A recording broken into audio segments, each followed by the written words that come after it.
ये चैनल उन बच्चों के लिए बहुत ही ज़्यादा यूज़फुल होने वाला है जो डीएलएड कर रहे हैं या जो डीएलएड करना चाहते हैं। तो सबसे पहले देखिए, डीएलएड यानी कि डिप्लोमा इन एलिमेंट्री एजुकेशन, इसी का पुराना नाम बीटीसी भी था या इसे हिंदी में पूर्व बीटीसी भी कहते हैं।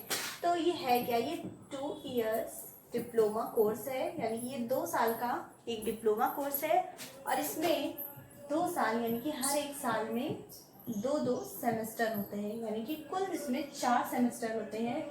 6-6 महीने के 4 सेमेस्टर होते हैं और ज़रूरी नहीं कि आपका सेमेस्टर कंप्लीट हो जाए और फिर तुरंत एग्ज़ाम हो जाए, ऐसा बिल्कुल नहीं है। 6 महीने में आपका सेमेस्टर कंप्लीट हो जाता है, उसके 6 महीने बाद तुरंत दूसरा सेमेस्टर स्टार्ट हो जाता है और जब पीएनपी आपका एग्ज़ाम कराता है तो आपका एग्ज़ाम होता है। पीएनपी यानी कि इनसे रिलेटेड जितने भी एग्ज़ाम हैं, टीचिंग जॉब से रिलेटेड है, टीचर से रिलेटेड, वो सारे एग्जाम कराता है पीएनपी आपका।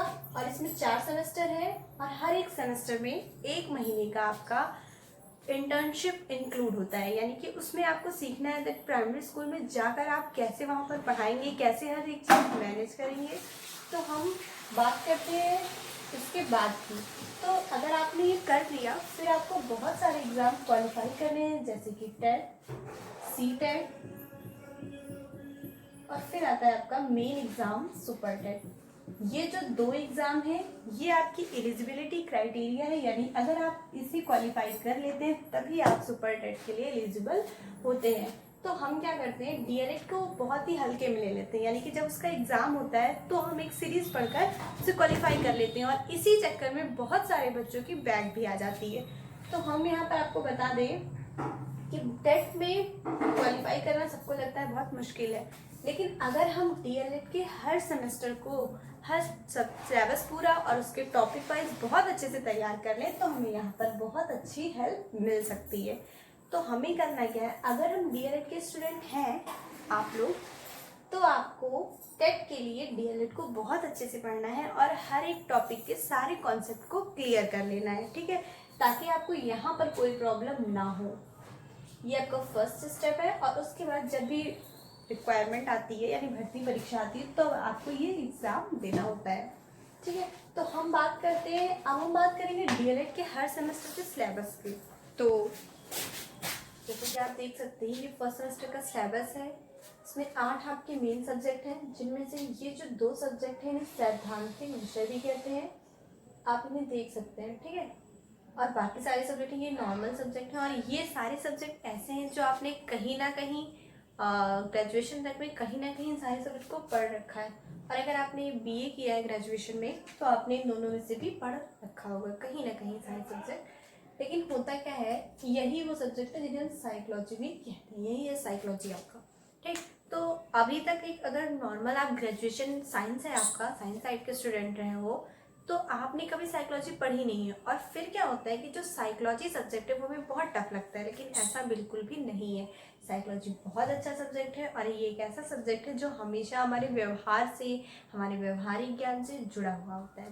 यहाँ पर हम मार्क्स की बात कर लें तो साइकोलॉजी आपका जो है बाल विकास और शिक्षण अधिगम के सिद्धांत, ये 50-50 मार्क्स के आते हैं और बाकी साइंस, मैथ और सोशल जितने भी सब्जेक्ट हैं ये सारे सब्जेक्ट 25 मार्क्स के होते हैं और ये सोशल जो है आपका ये 50 मार्क्स के होते हैं।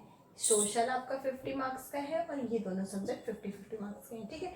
यहाँ तक कि बाकी सारे सब्जेक्ट आपके 25 मार्क्स के हैं। संस्कृत और उर्दू में से एक लेना होता है आपको, मोस्टली बच्चे संस्कृत ही लेते हैं क्योंकि ऐसा मानते हैं कि संस्कृत जो है वो उर्दू के पेपर से थोड़ा इजी होता है, क्योंकि संस्कृत जो है वो हिंदी से रिलेटेड लैंग्वेज है और हिंदी कहीं ना कहीं हम पढ़े होते हैं, तो हिंदी और संस्कृत जो है ये बहुत ही रिलेट हो जाती है एक दूसरे से।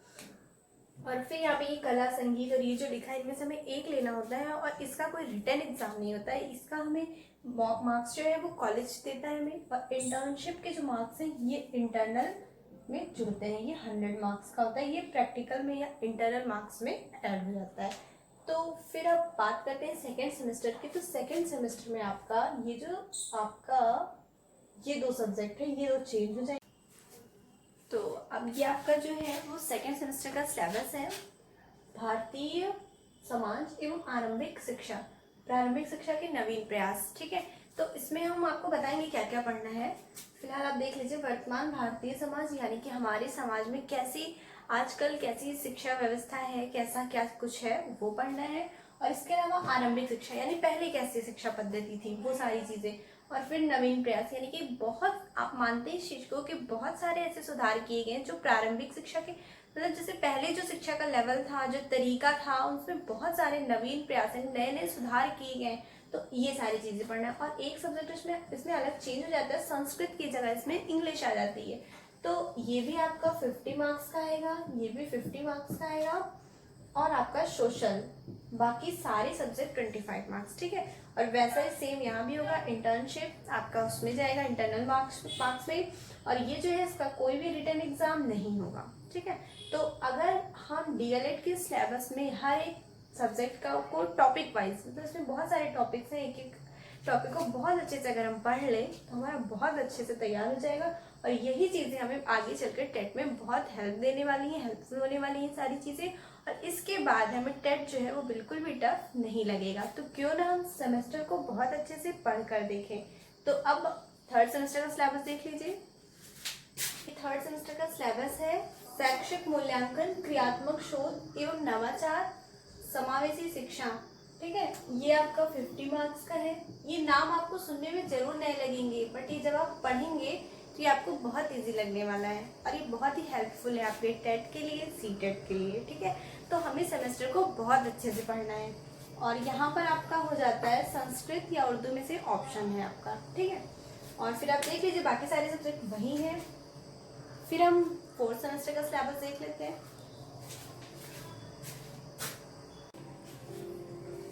ये आपका फोर्थ सेमेस्टर का सिलेबस है। अगेन मैं कहना चाहूँगी ये बहुत ही इजी है, केवल इसके नाम पर मत जाए कि बहुत बड़ा नाम है। एक्चुअली जो प्राइमरी लेवल होता है वहाँ पर हम जो छोटे स्तर पर बच्चों को भाषा और इन सारी चीज़ों का, गणितीय क्षमता का और पाठ पठन लेखन ये सब सिखाते हैं, तो वो कैसे हम सिखाएंगे, यानी छोटे बच्चों का जो लेवल है वो सारी चीज़ें इसमें है। समावेशी शिक्षा ये बहुत ही अच्छा टॉपिक है, और जब इसे आप पढ़ेंगे तो आपको लगेगा कि हाँ ये बहुत ही इंटरेस्टिंग टॉपिक भी। ये आपका 50 मार्क्स के है। और सेम चीज़ है, बस यहाँ पर क्या है, इंग्लिश है, ठीक है। और हर एक, ये तो हमने सिर्फ एक ओवरऑल एक सिलेबस आपको बताया है कि चारों सेमेस्टर में कौन कौन से सब्जेक्ट हैं। हर एक सब्जेक्ट में बहुत सारे टॉपिक हैं, और इन सारे टॉपिक्स को छोटे छोटे टॉपिक्स हैं, और ये ऐसे टॉपिक हैं जो हम कहीं ना कहीं सारी चीज़ें पढ़ रखे हैं। तो नेक्स्ट वीडियो में हम सिलेबस पे डिस्कस करेंगे कौन कौन से सब्जेक्ट में कौन कौन से टॉपिक हैं, और हर टॉपिक के बारे में डिटेल में। और एक बात जो मैं आप लोगों से फिर से कहना चाहूँगी, सेमेस्टर को बिल्कुल भी हल्के में ना लें, सेमेस्टर को बहुत अच्छे से पढ़ें, क्योंकि ये आपके लिए बहुत ही ज़्यादा हेल्पफुल होने वाला है।